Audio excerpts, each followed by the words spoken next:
всеки от нас има личен празник и днес личният празник е на Любо. Той днес става на колко годинки, Люби?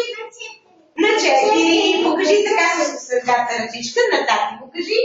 Така и на дечицата, че днес става на 4 годинки.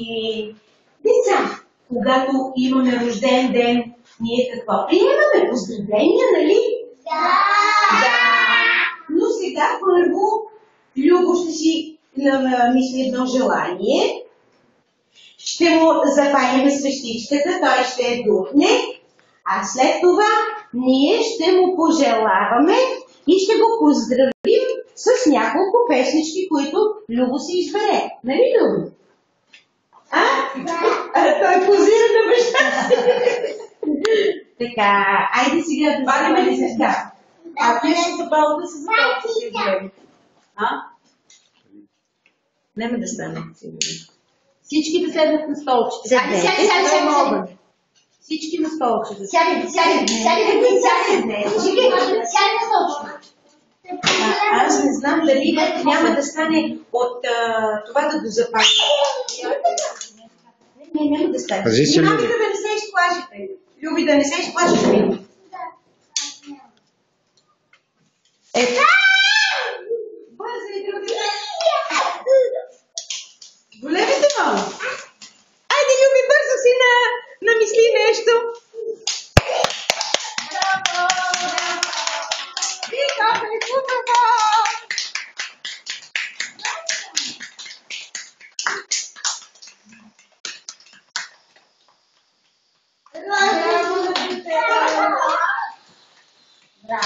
Красиво е, нали?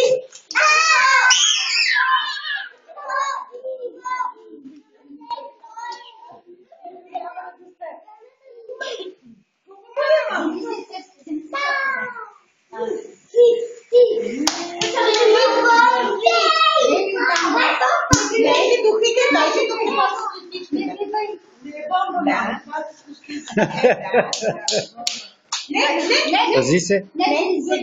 Сега, Люби, сега Пиле, ти си намисли нещо, да искаш да станеш като голям. Но няма да казваш. И да духнеш свещичката. Силно! Силно! Браво!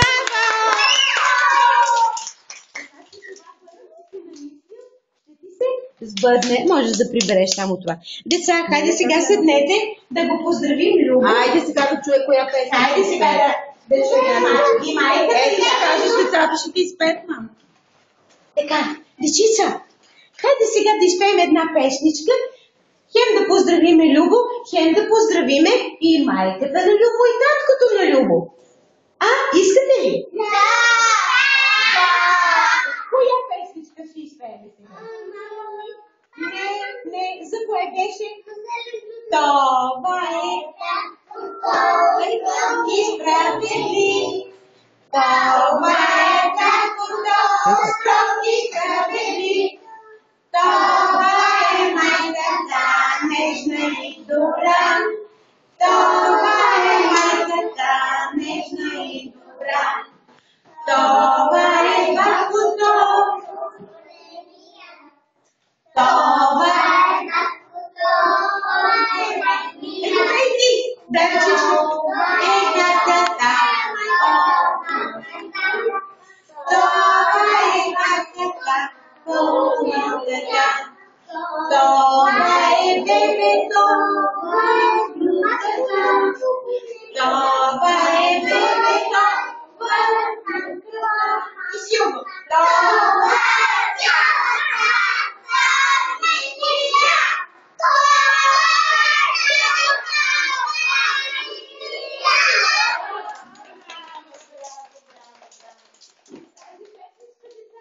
желаваме на Любо, най-много на Любо, на мамата, на майката на Любо, на таткото на Любо, да се живи здрави и